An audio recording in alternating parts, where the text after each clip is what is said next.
Hi, my name's Yasmin and I'm the DM. Hi, my name is Samantha. I play Elora Greyvale and she is a sorceress from the province of Nephalia.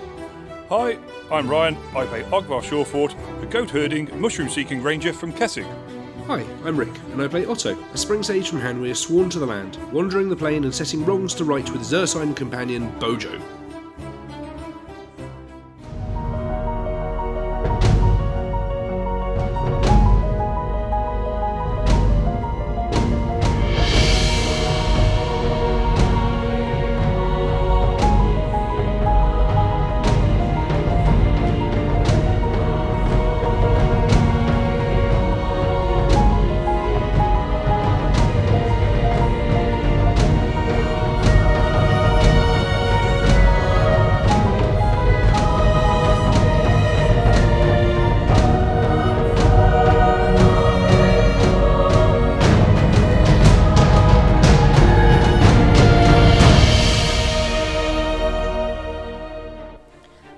As a struggling sorceress finally escaped her hidey hole, Ogvar decided to best the bees by outrunning them.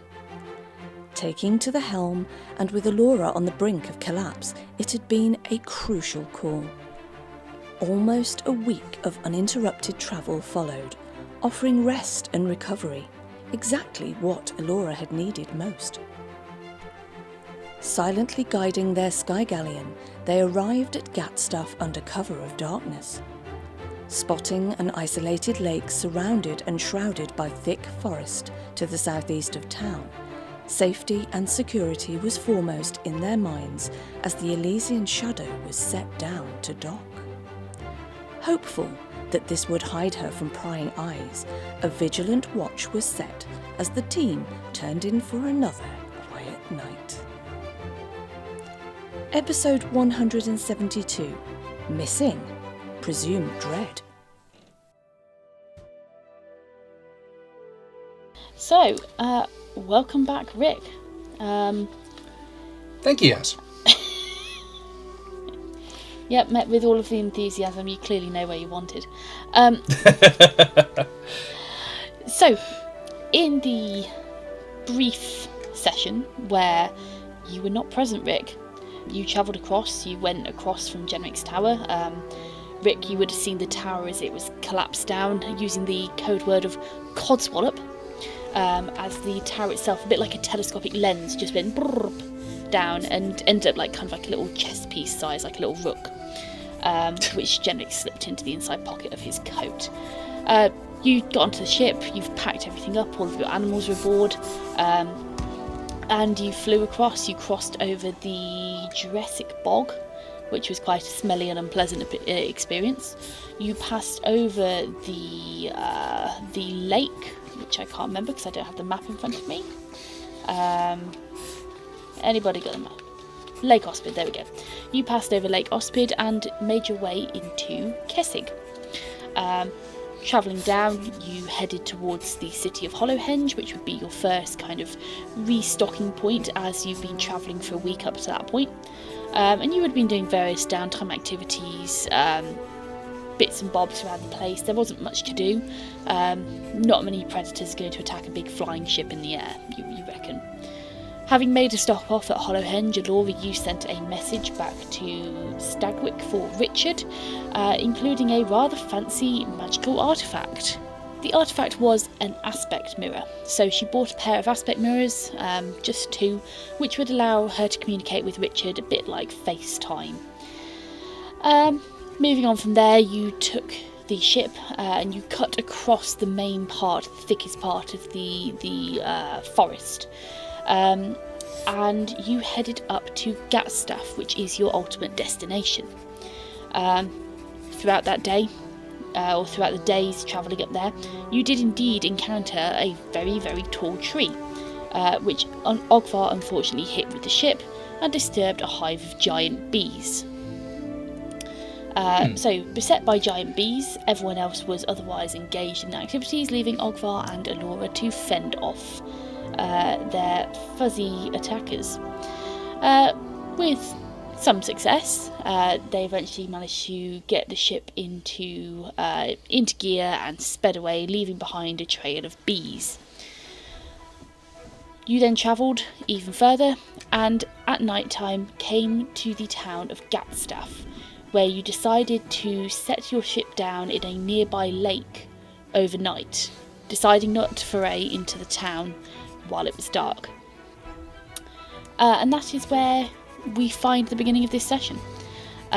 You wake up in the morning, having spent a night bobbing on the surface of the lake. And it is a rather damp, rather misty, but good looking day. What are you all doing? Yawning and stretching out all the kinks that have probably developed in the last couple of weeks where I've been in bed. I can imagine you probably hear that across the ship, actually. I think, honestly, Otto's probably developed a routine at the moment of getting up, greeting the sun, then being a lack of any other available nature, but probably go outside, and it's been a while, he's probably going to take a dip. Well, it's either that or you have to endure his smell for a bit longer. Okay, yeah, you take a dip. It's cold. It's really cold. Yes, and if it continues to be cold, I might be a polar bear. We'll see. Okay, yeah, so Otto, you jump over the side, you have a nice refreshing dip. It's very chilly. What is everyone else doing? Ogvar would probably do... now he's back in his native province, he'll probably let Murdoch see a bit of it and have a bit of a fly around. And say, this is where I call home, and this should be your home as well, I suppose. And just sort of let him go off and sit in some trees and, yeah, experience like the hinterland and what it has to offer, I suppose. Yeah, definitely. He seems to be really enjoying it. So Otto, you've had a bath. Ryan, Ogvar has been playing with Murdoch, getting him used to the environment in Kessig. And Elora, you went down to the galley to ask Paul to put on a breakfast. He's put on a sumptuous spread. You see stacks of thick fluffy pancakes, sweet treats, pastries, very much a continental breakfast as far as you can get a continental on a singular plane. So you enjoy a nice morning meal, and by the time you finish that, it's probably about 9 o'clock in the morning. What are you planning to do with your day? I think Elora would start by she's going to find Ogvar. Where would he be, on the top deck, or you are quite literally still sat having breakfast, right? You've quite literally just been sat having breakfast. Right. Yeah. Ogvar, how are things going with your little problem, with your sort of bracelet problem? Are you still having issues with that? Yes, I don't like to talk about it too much, but yes, every morning when I wake up, it all feels quite odd. A general feeling of dread and misery and pain, but as the day gets going, it tends to dull off a little bit. There's normally more pressing matters afoot that take my focus, but every time my mind sort of idles, yes, it does sort of whiz back to it. It's not very pleasant. He'll just wave his wrist. Yeah.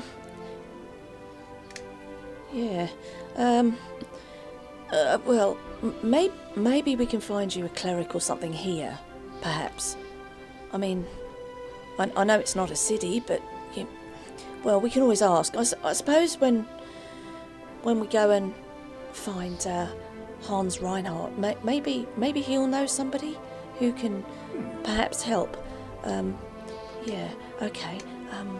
Yeah. Anyway, she's gonna shuffle in her pocket, and she's going to pull out the fourth red like amulet thing on a chain that goes with the master amulet to that works like the Stone of Far Speech. Obviously, she doesn't know what these are called. They're just a set. That's like a communic. It's a far-speaking amulet. Yes, yeah. And she's going to pass the fourth one over to Otto, because when she handed the others out, he wasn't actually there. He got the ump and gone off fishing. So she's going to reach into her pocket, get that, hand it over, and say, Otto, this is for you. Everybody else has one. You've seen these. They were in Jenric's room on the second floor or whatever it was, third floor. I can't remember. Third floor, I think. They do work. We've tested them. That's what we used when we got off the ship when we went hunting that deer. In the treasure vaults, yeah, I remember. Had that problem that we would have told him about it. With that Triffid thing, whatever it was, and the bit of the debacle with the tree. But we won't go there. We won't worry about that. You just have one of these, and then at least you can be in contact with us if you need to, if we get separated again. I think Otto's eyes glazed over a little while ago. He's just going to let the wave of speech pass over him and then just nod while cautiously looking in your direction to see if any more of this verbal diatribe is going to continue. Just put it on. Put it on. You wear it like a necklace. You know what a necklace is. Yes. Well, this one's for you. And he will cautiously put this on. Look, we've all got one. Okay. Ogvar, show me yours. Yes, You've got I've got one. right here. No, not that one. Don't show me yours. Esther has one. I seem to have my own. It's okay. Yeah, Otto will slide the necklace on and sort of hold it in his hand and sort of speak into it. Hello. Is this working? Yes, I'm sat right opposite to you. No. Okay. So it doesn't work. We're in the same room. Okay. Well, it's kind of pointless, really, isn't it? Well, I'm just checking to see if it was working. Anyway, that to one side. What are our plans here? Sorry, I've been, not really been paying attention. I apologise. Well, I think that's down to Jenric. I mean, Jenric, Hans is your friend, isn't he? You know where to find him. I mean, it's we'll take your lead. Perhaps you could take us to see him. I mean, what do you think? Well, I haven't seen him for a great many years, dear. I haven't the foggy where he's living now, only that he's somewhere in the town. Well, you didn't mention that. Well, you younger... You didn't mention that. You just said he was in... Well, I just assumed you knew where he was. No, God, no. I haven't been out of, the tower in quite some years. It hasn't moved. I haven't been anywhere. Right. I don't have the foggy where Hans would be. Well, no. Why don't Sorry. we all get off the boat and... Okay, Well, we can go into town and have a look about, see what's what, and see if we can find him. And then once we know where he is, we can maybe ask if he doesn't mind if we drop in on him. Plus a boat. And a bear. And a ghost. Sounds reasonable to me. I think by the time we found him, he'll be kind of inured to the idea that we're dropping in on him. But let's do that. Who's going to stay with the ship? Someone should stay with the ship. I mean, obviously, Paul will probably stay in the galley. Paul, you're happy to stay with the galley, aren't you? Ooh, clattering and banging follows as he's cleaning up from breakfast. I think that's a yes. And I suppose somebody should stay... Well, I suppose someone should stay with the ship. They can... But I tell you what, dearie, I think Jenric and young Eric are most likely going to stay here to continue their research down below, seeing as they've been sequestered there for the past, week and a bit. I shall stay aboard and, give Paul some company and make sure that the ship is all fine, while you three go off and do what you need to. Are you okay moving it? You've been watching these guys? I must admit, I haven't been watching them pilot it much, to be fair. If I need to move it, I'll go and get Eric. I'm sure Eric can handle it. So, who's staying aboard? You're staying aboard, and Eric? And Generic, I suppose. Okay. I suppose he wants to carry on the research, and Paul. Yeah, that's fair enough. Okay, fine. In that case, perhaps we could, you could actually just take it over to the shore, drop us off, and then maybe just put it back in the middle of the lake for safekeeping, maybe, I don't know. Righty-ho. So, if Eric indeed pilots the ship over, so you're hovering over, or at least close enough to the shore where you can disembark without getting wet, he waits for you to disembark, and then he moves the ship back over to float in the middle of this lake. And it's not a massive lake, it's quite a small lake. It's just about big enough to accommodate the ship, with maybe 20 foot from the edges around it. Right. Okay. So we didn't need to move far then. Yeah. That's a tight fit. Okay. It is a tight fit, yes, it is. And you three are left on the shore of the lake. I assume you've got all of your kit with you, everything that you possibly need. You would have gathered before you disembarked. And you have the forest in front of you. You know from your approach that it is probably an hour's walk from this lake to the town of Gatstaf. And it's quite densely packed with trees. The ground is soft and loamy, mist pools in the divots where the sunlight is yet to pierce through, and above you the trees, the leaves on the trees are a riot of oranges, yellows, reds, and just very generally quite beautiful colours.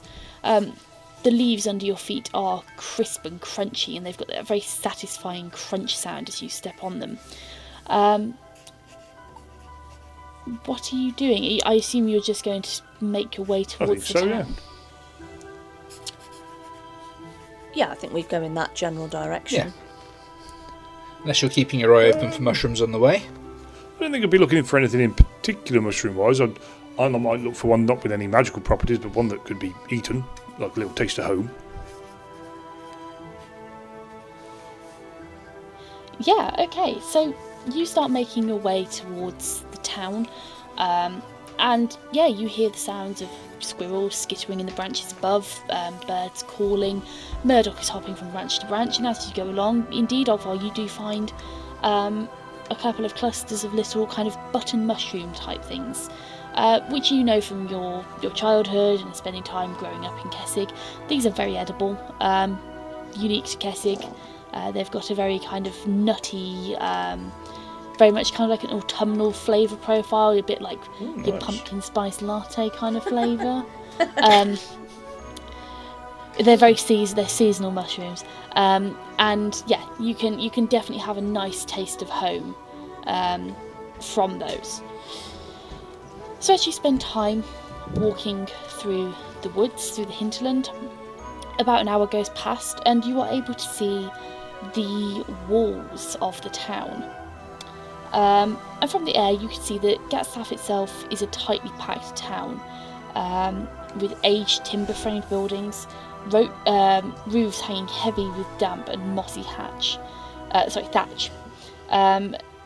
And you know that each building looks kind of sad and saggy, and the entire town it's a reasonable sized town, but it is surrounded by like a wooden palisade almost, with an entrance to the north and an entrance to the south, and it is the southern entrance that you are approaching.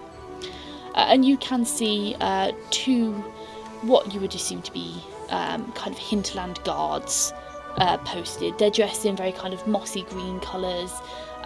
They're very much wearing not heavy metal, not kind of metal armour, but it's leather armour, quite sturdy looking, well worn.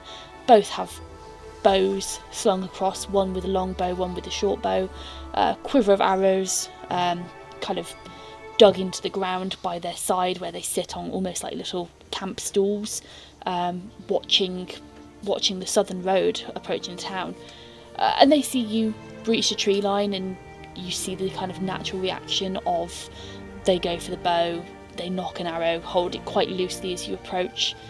And as you get within a reasonable shouting distance, the one on the left-hand side, the one with the short bow, raises the bow, and you can see that although he's raising it, there isn't much tension in his grasp. It's very much primed, ready for him to pull back and shoot. But he kind of calls out, "Hail, travellers! Where are you coming from? What is your business?" Oh. Well met. Perhaps you take the lead, Elora. Oh, you think? Well met, guys. We've come to visit. We're looking for someone actually in Gatstaf. Never been here before, so maybe you could help us out. Hello? The one with the short bow looks to his right, to his companion, who's a taller guy. They're both, you'd say, kind of like mid-30s, early 40s. They clearly look well weathered, well worn, hard paper round and all that. And they kind of make eye contact, and you see almost kind of like this invisible kind of discussion happen. Who do you seek? We're looking for a gentleman called Hans Reinhardt. We were told that he resided in Gatstaf. Make me a... Where's my sheet gone? Brain, can't remember. Not a sense motive. Make me a spot check, please. Spot check. Okay. And this is all of you. All of you can make me spot checks. Ooh. Tip of dice tray. Oh, that's a 19 plus 7 nice. for a 26 from Elora. That's a good way to Nice. start, isn't it?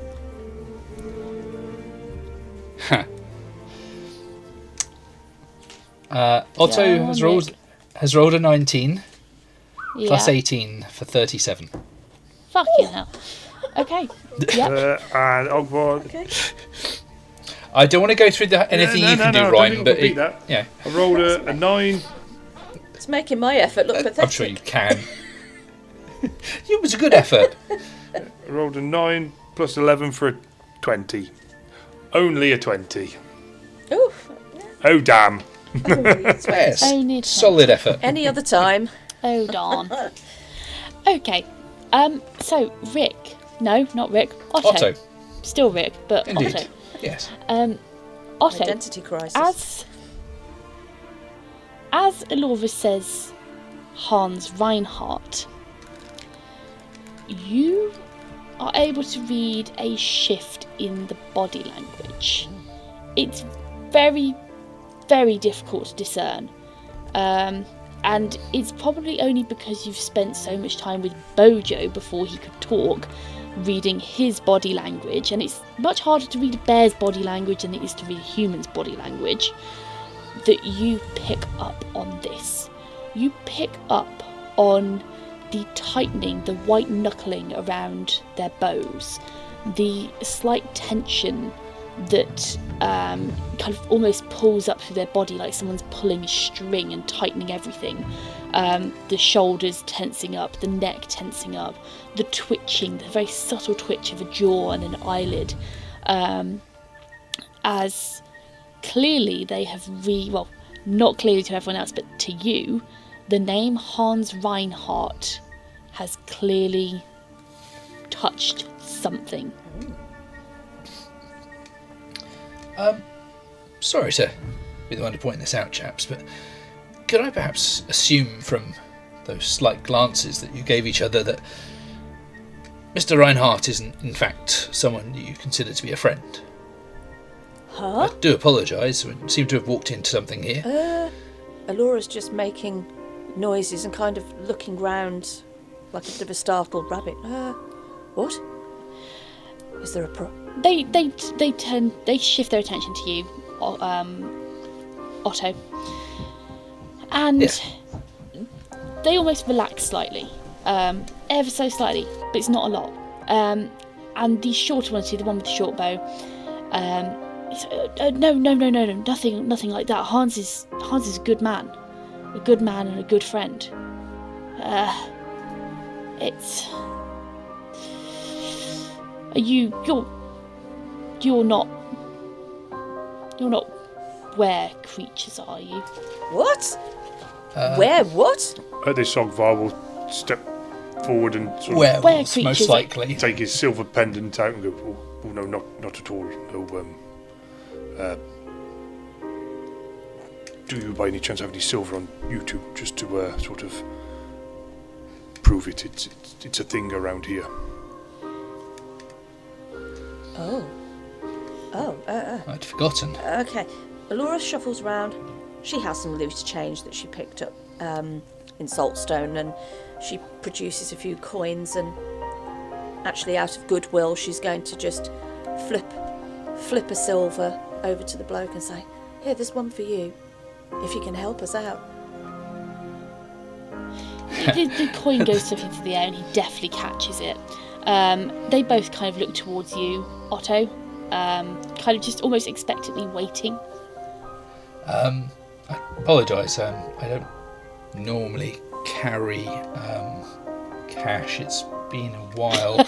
I'm awfully sorry to have to ask, but do either of you have some silver I can just hold for a moment to reassure these gentlemen I'd forgotten the local customs? Elora put her hand back in her pocket, hand a silver, drop it into Otto's palm. There you go, Otto. Not a problem. And I think Otto will hold it in both hands for just a moment and just to making sure he's proving a point, very briefly putting it in his mouth as well before passing it back to Elora. Yeah, you visibly see them relax. The bow's definitely lower. The one with the short bow like pops the arrow back in the quiver, and as they kind of greet you formally in the kind of Kessigan tradition, the shorter one raises a hand where you can see very clearly a silver ring on his fourth finger, and the taller one pulls from his tunic a very simple silver pendant, which they kind of present to you, and they kind of take a couple of steps towards you, so you're no longer at shouting distance. You are actually kind of comfortable conversation distance, and they kind of look at you, and the taller one, the two eyes up your pendant, Ogvar, and he's like, nice pendant there. Oh, well, It's a piece of thank art, you. that. It's been with me a long time, and my parents gave it to me long before I left Kessig, but yes, it's been with me a long time.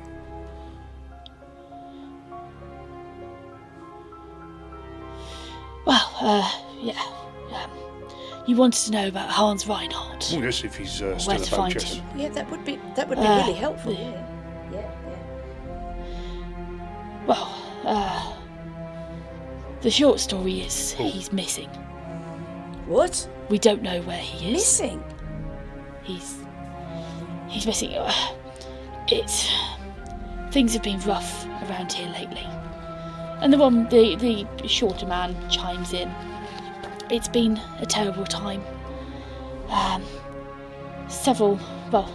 Quite a few now, quite many of our townsfolk have disappeared without a trace.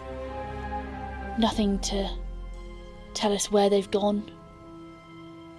It's quite unusual for us Kessigans to wander.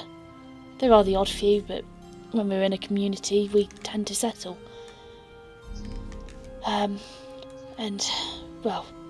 Things haven't been well round here recently. If you were travelling up this way last night or camping out, I'm surprised you didn't hear the howls. It's been nightly howling. God awful sound it is. And The taller one cuts in at this point. It's livestock's been slaughtered. Carcasses of sheep, pigs, the like, deer, turning up in the open, just slaughtered, mutilated. Things aren't right around here. And the worst part is the mines up to the north. We've always profited well from them, exporting our silver out up to Gavening, but we've been driven from the mines, and things are starting to get unsettled in town. The miners don't have any work, so they drink, And when they drink, it tends to get rowdy. And with everything going on, people are scared. Oh dear.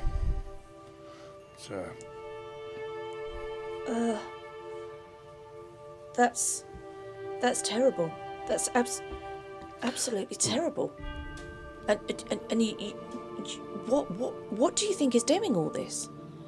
Have you got any proof of what might be doing this? What is driving everybody out? What is the source of all this trouble? We don't know. Kind of the shorter one chimes in. We don't know. They are gone simply without much of a trace. Hans's disappearance was a little bit different. There was some trace, but nothing we could track, so to speak. It's we're supposed to be having our annual festival soon to celebrate our harvest, and that's not going well either. The crops are all they're not good either. We can't leave our post, but if you wish to head into town, we can give you directions to Hans's house, and obviously there are people in town you can speak to, but I'm afraid that he's gone. He's been gone for a week now.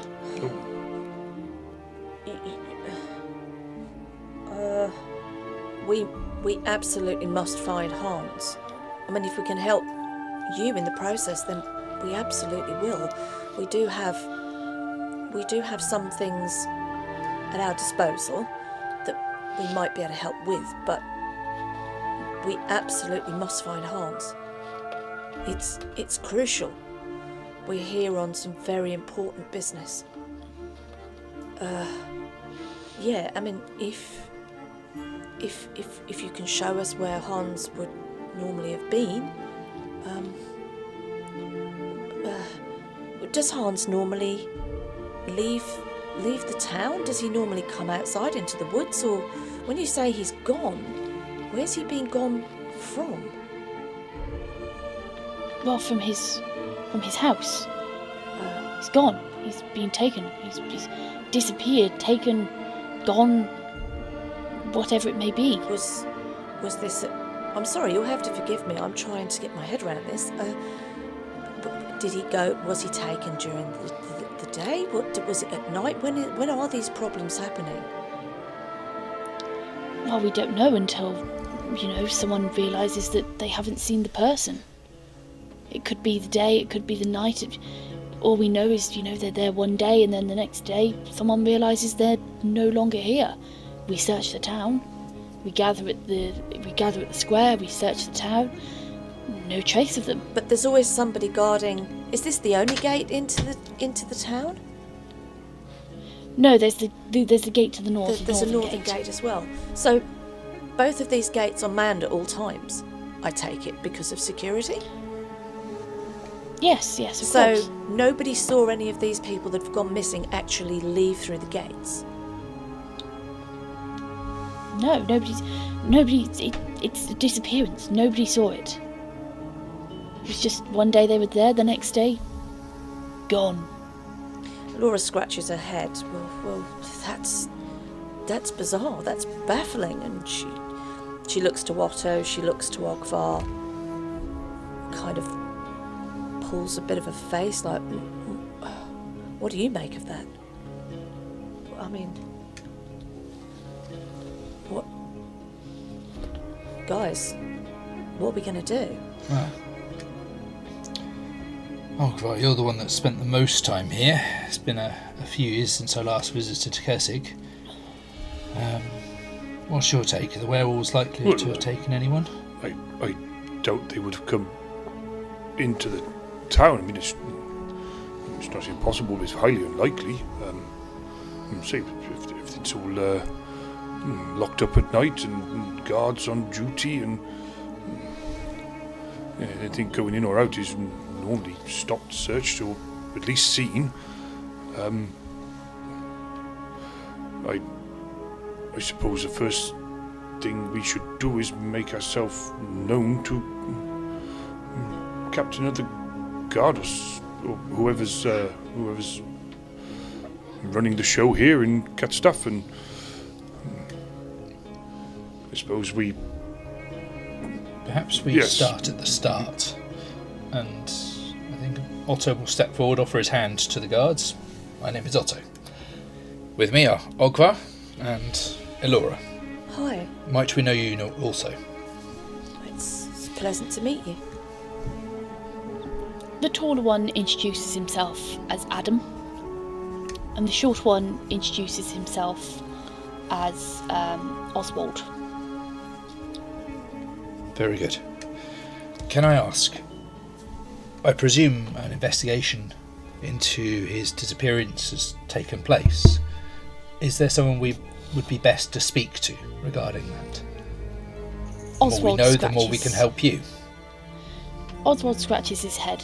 Well, the problem with that, you see, is we've had quite a few disappearances. In fact, we're heading towards nearly 20 now. Really? That's a lot. Yes, and the disappearances continued even after Hans disappeared.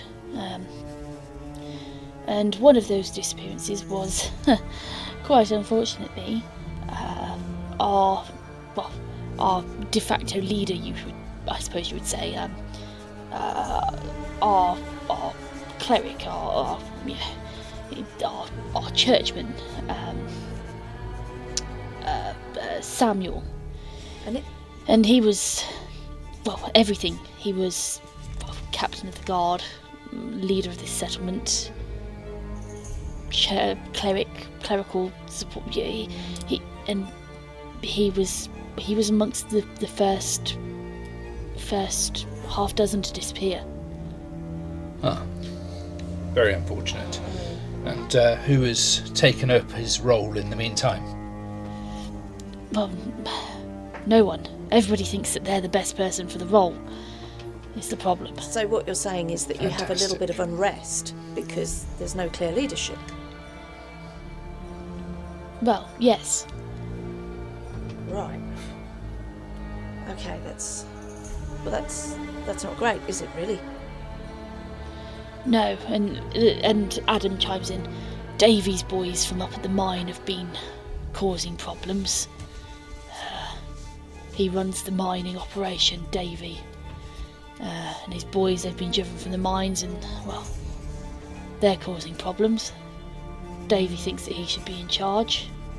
People don't really fancy that. And who are you answering to at the moment, if I may ask? Well, it's the funny thing, really. It's because we don't have, our Samuel. Us guards folk. We've been organising ourselves, really. We've been organising our own shifts and attempting to make things work. Well, thank God somebody's got some common sense. Yes, well, yeah.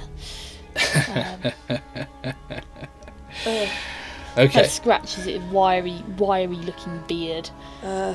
Look, guys, So this is obviously working. I would say keep doing what you're doing. I mean, someone's got to offer protection to the rest of the townsfolk, right? So just keep doing what you're doing, and I guess we'll have to try and make some inquiries and see what we can do to help. Yes.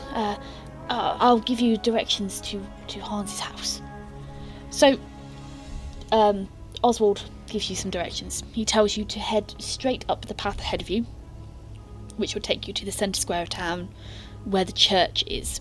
And it's a humble-looking church. It's not massive.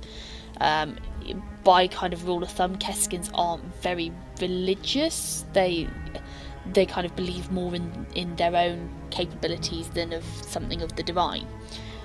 So it's a humble-looking church. He tells you to go to the top left corner of the square, where you will find a inn on the corner, and there is a path which juts out diagonally.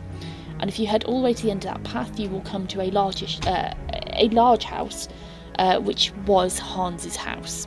Sorry, did you say follow the was it left-hand path, did you say? Go up to the top left corner and there's a diagonal path. Okay. Yeah. I hope you got that. Well, I'm sorry that we can't escort you there ourselves, but it'll be a while until next shift is about to take over, so I'm afraid you'll have to make your way yourselves. That's completely understandable. We wouldn't drag you away from this post at all. Thank you. You've been most helpful. We just hope that perhaps we can be that in return to you in some way. This is very worrying. And they smile at you, tight smiles, as they step aside so you can basically go up the road into the town. Thank you, gentlemen. Shall we? Yeah, I think we'd better. Elora's just going to walk, as she walks away from the gate with Ogvar and Otto towards the town square. She's going to find a quiet spot and she's going to pick up her pendant that she's wearing, and she's going to communicate back to the ship. Come in, is anybody there?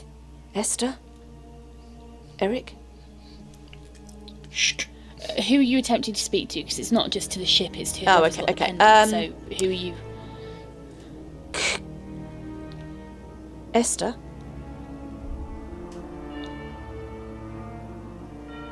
Esther?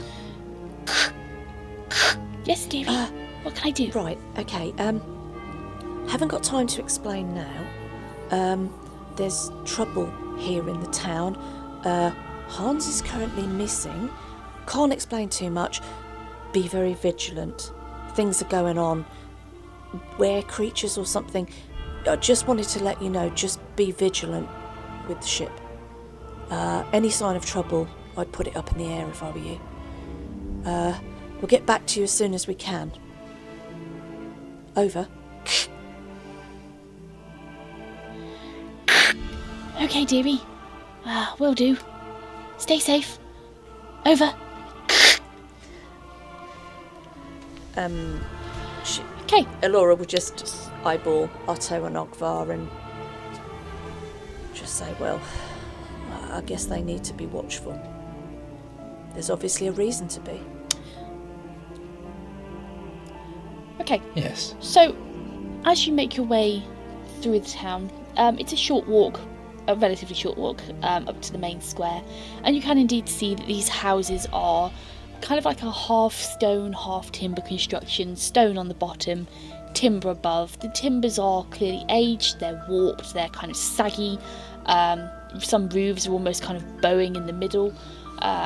They've got kind of mossy thatch on top. It all just seems very well worn in, although very well cared for. Making your way to the town square, you indeed see a small church.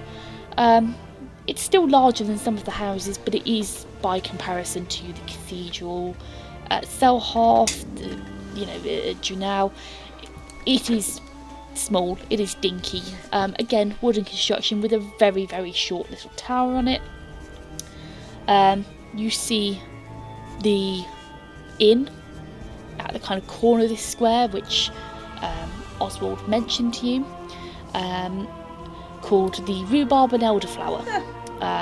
It's quite a quaint little place, and it's got like a cute little wooden sign with a couple of bright red sprigs of rhubarb and some elderflower flowers painted on it. And by the side of that, you see this path leading diagonally.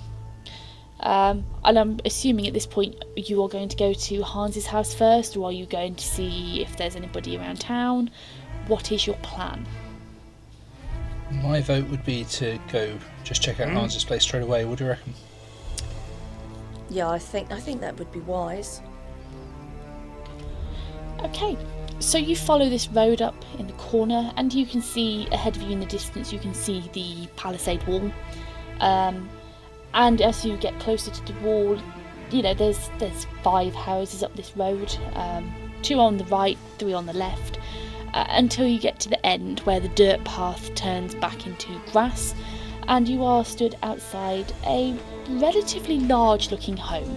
It looks well maintained, well cared for, a bit bigger than most of the other houses you've seen, and in a way it looks quite stately.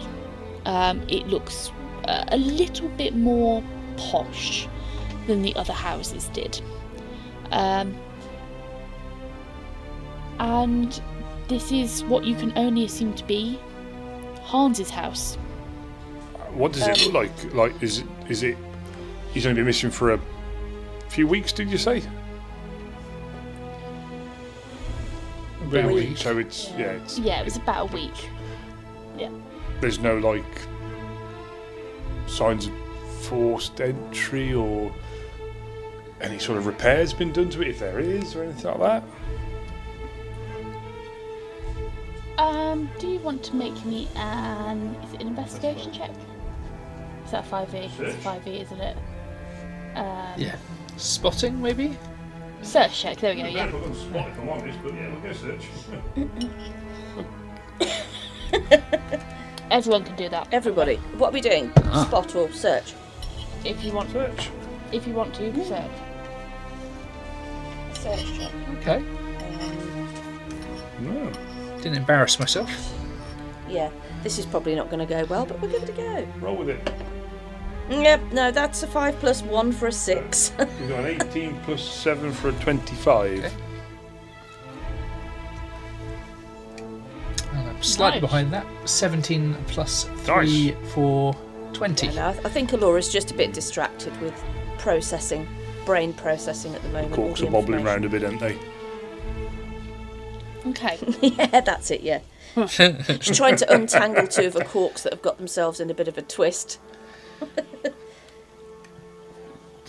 Brilliant.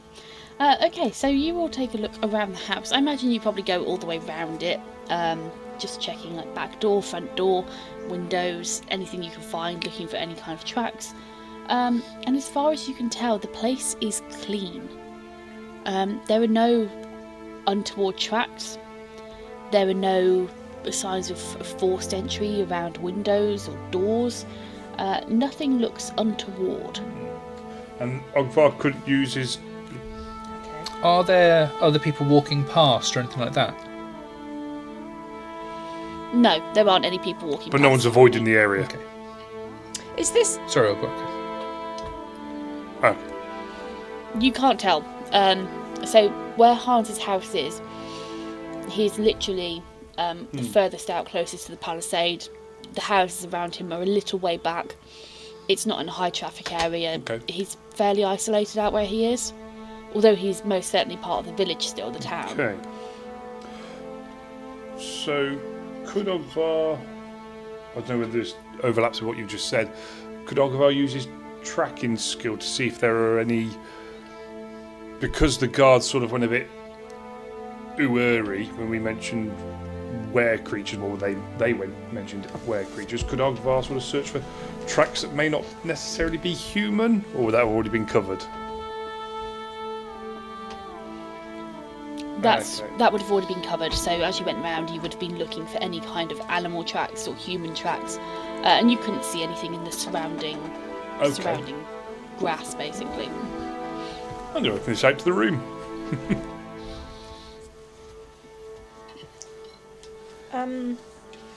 Laura's going to shake the pouch on her side. Rowan? Wait for Rowan to drop out. Yeah, he falls out like the lost M&M out of the packet. Yeah. She'll attach him to her hand, pick him up and look at him upside down as he usually does off a finger. Rowan, there's some strange things going on here. People are going missing. Can you go and have a scout? Go around the palisade walls, have a good scout around the town, and just tell us if there's anything that looks odd or out of place to you generally. He gives you a soft meep as he takes flight and goes to do exactly what you've just said. Thank you.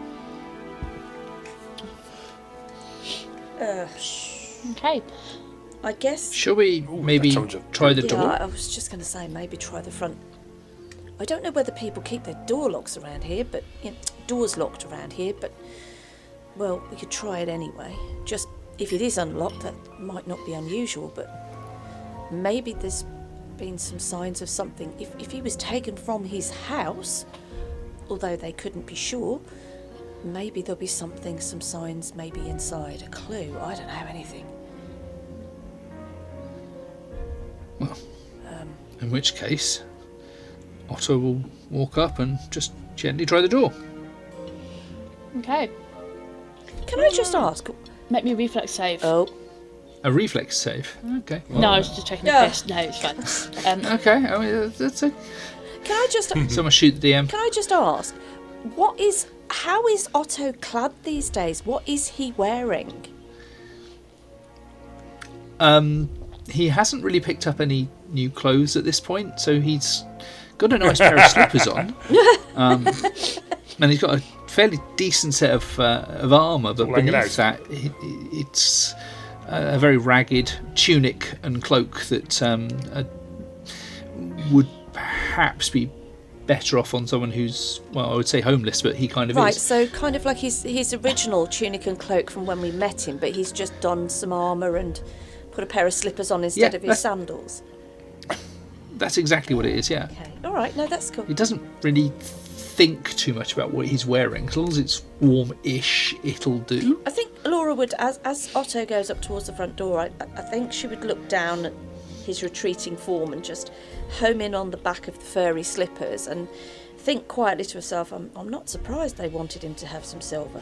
But that's a private thought. Well, at some point, maybe you can outfit him with some new clothes. He may resist, Yeah. we'll see. Yeah, he walks off and you see the spiders opening their mouths and their legs scuttling as he takes each step. Yeah, you walk up to the door and you turn the knob.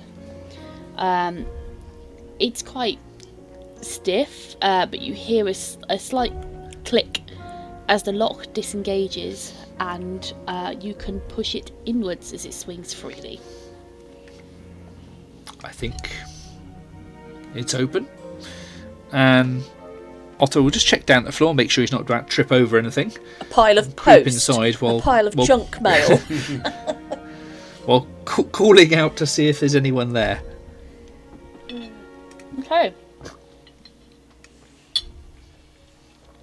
You open the door, Yes.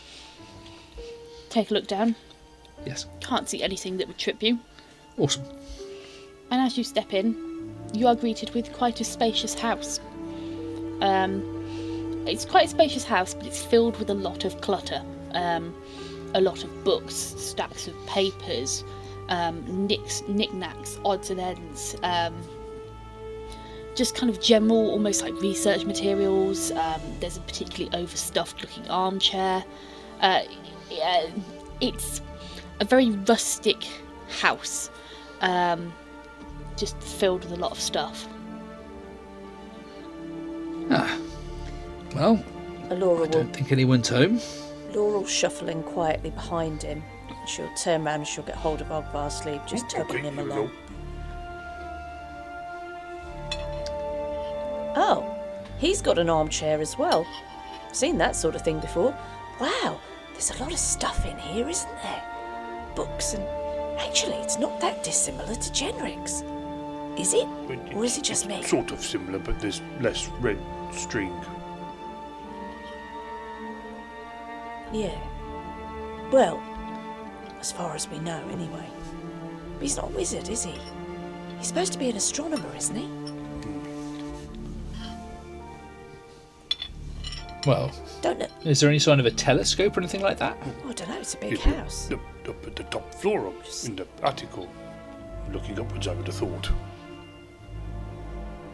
Well, that's a fair point, really, isn't it? Well, how about we each take a floor and Okay. have a look? Try and speed things How along. many floors are there to the building? Did we notice from outside? You know that you would have noticed that there were 2 floors and quite possibly an attic space. Oh, nice. Okay. I'll dibs the attic. Ogvar will dibs the ground floor. with the kitchen in. Okay. Laura will just nod and she'll follow Otto up the stairs and she'll peel off at the first floor. Okay, so we'll work from bottom upwards. Yep. So Ogvar, you take a look around. Again, you see bookshelves rammed with books, papers everywhere. I mean, you pick up a couple and it all seems to be very star charts, a lot of complicated calculations, you would say. You're not really a numbers kind of guy, but there are lots of numbers, lots of clear calculations, which Hans looks like he's been working through. You see a large fireplace, log basket, all the accoutrements that go with it, tongs and shovels and all that kind of stuff. You walk through, you see like a ground floor bathroom, like a privy, quite nice, quite tidy. You go into the kitchen. Kitchen is quite big. Looks like it's well stocked with utensils and appliances and just general goods. You can see large sacks of like flour and all sorts of kind of herbs up and drying.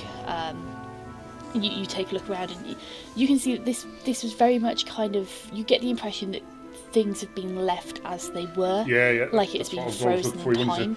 Want to look at the state of the pantry and see if any of the provisions had been taken out as if he'd planned to leave, or if everything was left as if it was just, oh, I'm gone type thing. I mean, make me a wisdom check, please. A 16 plus 1 for a 17, please. Sweet. Yeah. So as you take a look around, you're able to absorb all of this in. There's like another room, there's like a library room. You are almost able to track a path which you reckon Hans would have taken from an overstuffed armchair where a couple of empty cups sit on a side table, to a piece of paper that's been discarded, almost as if someone sat in the chair has put it down on their left-hand side. A pair of glasses on top of that. So you almost imagine as he's finished drinking his tea, he's put the paper down, he's taken his reading glasses off, he's got up. You can see where, you imagine he'd have walked to the fire, stoked the fire a little bit, put an extra log on. The log basket is half empty and the fire is now burnt out. You can then almost trace his path back to the kitchen, where it looks like he might have stopped off to use the toilet, perhaps, you don't know.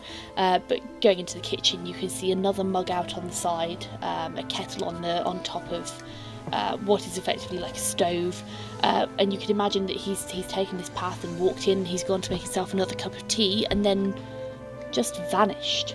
The cup is on the side with sugar and leaves in. The water is in the kettle. The kettle is now cold, on top of the stove.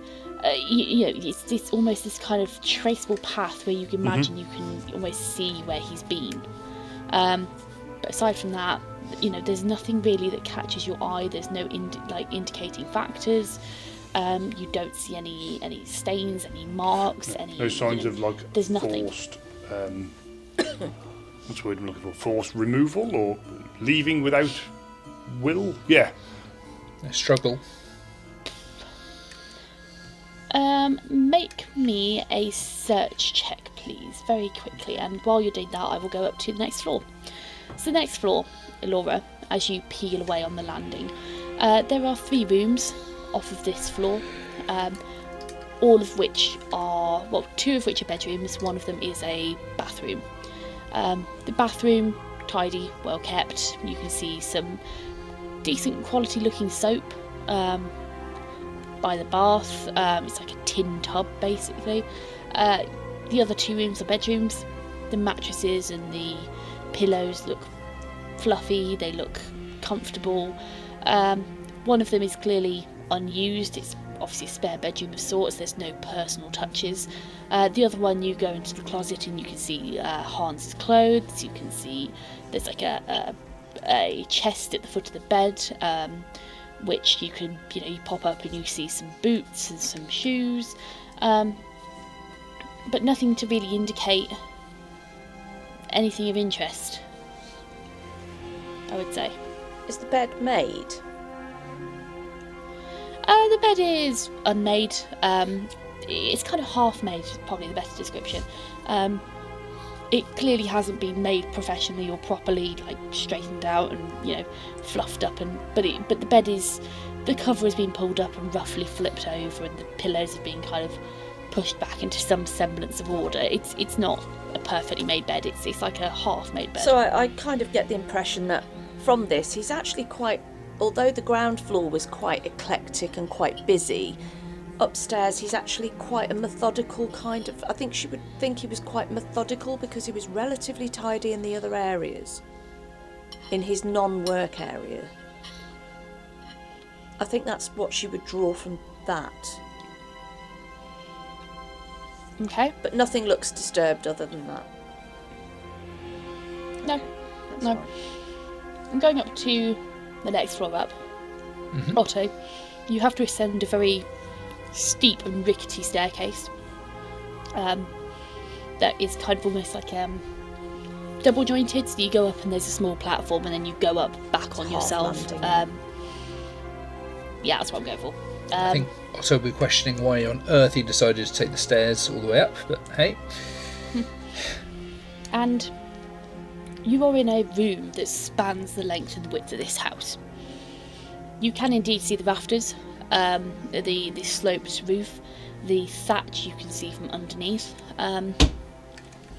It's quite roomy. There are lots and lots of pasted pieces of paper on surfaces. There's piles of paper everywhere, and at the far end of the house, the rear side, so what would be like above the back door of the house, you can see there is a large kind of section which clearly drops out, and you can indeed see what you imagine is a telescope. You probably wouldn't have had a chance to see many telescopes, but it certainly looks like a very strange contraption to you. It's kind of interesting. He's probably heard about them rather than seen them himself, so I think he'd probably spend a bit of time sort of tinkering, playing with it and trying to look through it, see if there's anything he can see, not knowing of course that you're not going to see a lot during the day and there's probably a cap to take off.